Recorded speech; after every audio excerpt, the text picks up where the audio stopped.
138 vítimas da tragédia em Santa Maria continuam internadas, a maioria em estado grave. O Conselho Regional de Engenharia analisa as instalações da Boate Kiss. Veja também, depois do acidente ocorrido ontem, órgãos de segurança querem o fim da avalanche da torcida do Grêmio. Se a decisão não for cumprida pelo clube, a arena poderá ser interditada. Ainda, venda de álcool líquido está proibida no comércio. A medida é para evitar acidentes domésticos. EPTC vai acatar decisão do Tribunal de Contas que pede revisão no valor da passagem de ônibus em Porto Alegre. Empresas de ônibus precisam protocolar pedido oficial para que seja possível mexer no valor da tarifa. Em cerimônia que lembrou as vítimas do incêndio em Santa Maria, deputado Pedro Westphalen assume a presidência da Assembleia Legislativa. E a previsão do tempo? Veja agora no Ubra Notícias.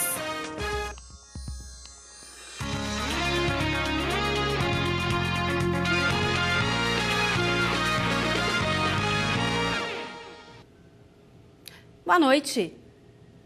O prédio da Boate Kiss, em Santa Maria, passou por 2 vistorias nesta quinta-feira. Peritos do Instituto Geral de Perícias voltaram ao local e uma comissão do Conselho Regional de Engenharia também analisou as instalações. O objetivo é elaborar um parecer técnico que possa apontar as causas do incêndio. O resultado do trabalho será divulgado na próxima segunda-feira. E o favorecimento na elaboração de planos de prevenção e combate a incêndio é investigado pela Promotoria Civil de Santa Maria desde 2011. Uma das empresas investigadas é a Hidramix, que tem como sócio um sargento dos bombeiros e que teria realizado obras na danceteria. O Comando-Geral da Brigada Militar instaurou inquérito para apurar a conduta do sargento. O número de vítimas internadas em função do incêndio na boate diminuiu. De acordo com o balanço divulgado hoje pelas autoridades de saúde, 138 pessoas estão hospitalizadas, 5 a menos que ontem. 76 pacientes estão internados em Santa Maria. 27 utilizam ventilação mecânica. Já em Porto Alegre, 57 feridos estão em atendimento e 48 precisam de ventilação mecânica. Em Canoas, 3 vítimas seguem internadas. Há um paciente em Ijuí e outro em Caxias do Sul.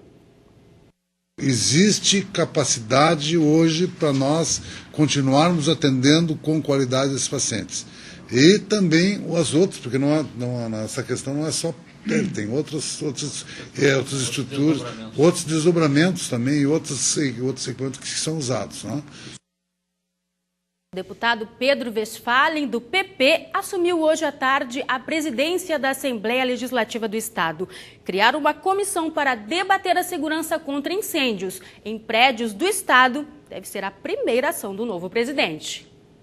A bandeira do Rio Grande do Sul, a meio mastro, indicava o tom da solenidade. Em respeito às vítimas da tragédia na Boate Kiss, em Santa Maria, o roteiro da cerimônia foi mais curto.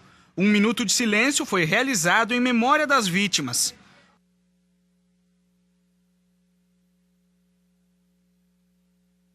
Diante da família e de ex-governadores do estado, o novo presidente da Assembleia foi eleito por unanimidade. Pedro Westphalen é o 3º nome a assumir a presidência da Assembleia Legislativa na atual gestão do governo estadual. Um acordo feito entre as 4 maiores bancadas em representatividade na casa determinou o rodízio no posto. Adão Vilaverde, do PT, e Alexandre Postal, do PMDB, antecederam o representante do PP, que no ano que vem vai entregar o cargo a um deputado do PDT.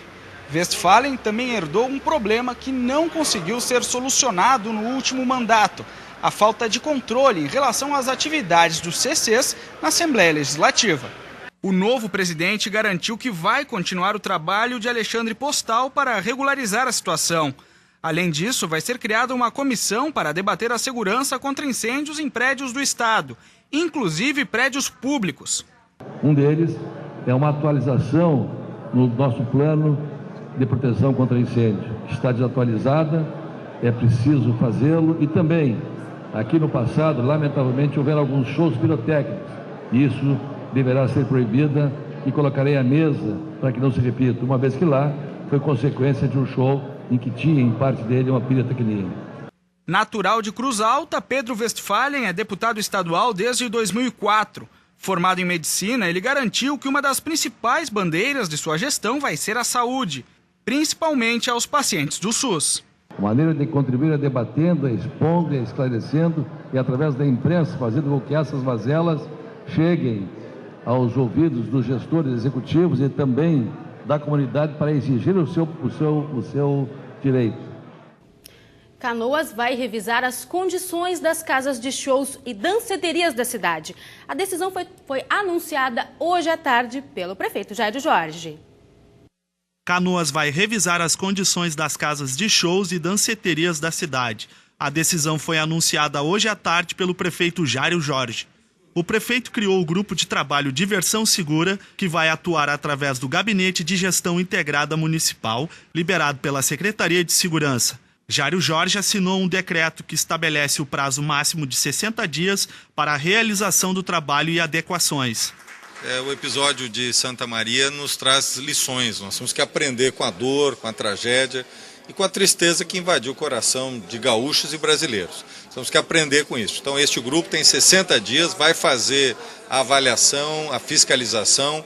Os nossos fiscais, vão ir em cada estabelecimento, vão verificar as condições neste prazo de 60 dias. Em Canoas há 12 danceterias e boates regularizadas. Desde 2009, são realizados plantões de fiscalização e também são recebidas denúncias da comunidade. As ações da prefeitura vão ser ampliadas. A maior parte dos comércios vão estar excluídas. Vão estar incluídas aqueles que reúnem atividades ou públicos superiores a 400 pessoas. O governador Tarso Genro apresentou no final da manhã desta quinta-feira a nova cúpula da Brigada Militar. O coronel Fábio Duarte Fernandes assume o comando da corporação. Ele era subchefe de operações da Casa Militar. O atual comandante, Sérgio Abreu, deixa o cargo para se aposentar.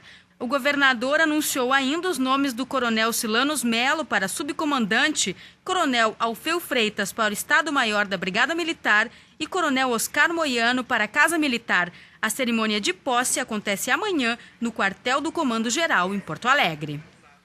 O valor das passagens de ônibus da capital deve diminuir 25 centavos. É o que defende o Ministério Público de Contas. Os atuais R$ 2,85 deveriam baixar para R$ 2,60. O Tribunal de Contas do Estado aceitou o pedido e determinou a revisão. Mas, de acordo com a EPTC, a alteração só pode ser efetuada através de solicitação oficial do sindicato que representa as 3 empresas de ônibus de Porto Alegre. O povo precisa, Precisa de condução para andar. Então, teria que ser um pouco mais baixo para a gente ter condições de pagar. Para mim, deveria ser R$1 a passagem.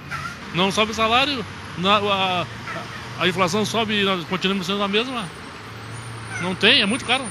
A reclamação do passageiro virou caso de justiça. O modo como a EPTC calcula o aumento da tarifa de ônibus e lotações vai precisar passar por uma revisão. A determinação faz parte de uma medida cautelar emitida pelo Tribunal de Contas do Estado. E a EPTC garantiu que vai cumprir. Nós já fizemos, inclusive, as repercussões sobre a tarifa. Ela terá uma redução de 11 centavos sobre a tarifa final, que começa a partir do dia 1º de fevereiro. Então, nós vamos avaliar, porque Porto Alegre tem tradicionalmente uma revisão da tarifa nesse período, e nós vamos avaliar como é que isso vai ser aplicado dentro do processo final da tarifa. Mas o processo não é tão simples assim. Só será possível mexer no valor da tarifa uma vez que o Sindicato das Empresas de Ônibus protocolar um pedido oficial de acordo com a EPTC. Caso isso não ocorra, a empresa se vê obrigada a revisar a lei de desoneração, que em última instância implica na diminuição do valor da passagem. É necessário fazer o estudo técnico completo para dimensionar todos os impactos dos custos dos insumos que as empresas utilizam, salário dos rodoviários, gratuidades, tudo isso tem que ser levado em conta, e aí é um cálculo matemático, não se permite variáveis para que a gente chegue ao preço final da tarifa. Ainda não há um pedido de reajuste por parte das empresas, mas quando houver, a EPTC deve atender a essa determinação do Tribunal de Contas, que pode eventualmente impactar de forma significativa na tarifa de Porto Alegre. O Tribunal de Contas do Estado determina que a EPTC considere apenas a frota que está em operação e não a total, que é superior a 1.700 ônibus, no cálculo para reajustar o valor da passagem. Que realmente dá um impacto menor na tarifa. Só que nós temos questionamentos técnicos que já foram encaminhados ao Tribunal de Contas e serão esmiuçados agora durante o processo, né, da metodologia utilizada pelos auditores e da metodologia utilizada pela EPTC. Mesmo beneficiados com a meia passagem, os estudantes apoiam a decisão do Tribunal de Contas. Os moradores de Porto Alegre acham, né, que a tarifa tem que ser o menor possível, né? Então, e eu também, no pessoal, também concordo com isso, né? Acho que a tarifa tem que ser o menor possível, o mais justo possível, né? E que sempre menor é melhor pra gente, né? A seguir, para evitar acidentes domésticos com álcool líquido, a Anvisa proíbe a venda do produto e fevereiro começa com chuva e temperaturas elevadas. Detalhes na previsão. Até já! O ônibus da linha Pequena Empresa atende até sexta-feira, às 5 da tarde, no Parque dos Maias, zona norte da capital. Empreendedores individuais e pequenos empresários podem formalizar seus negócios, obter informações e buscar capacitação em gestão empresarial.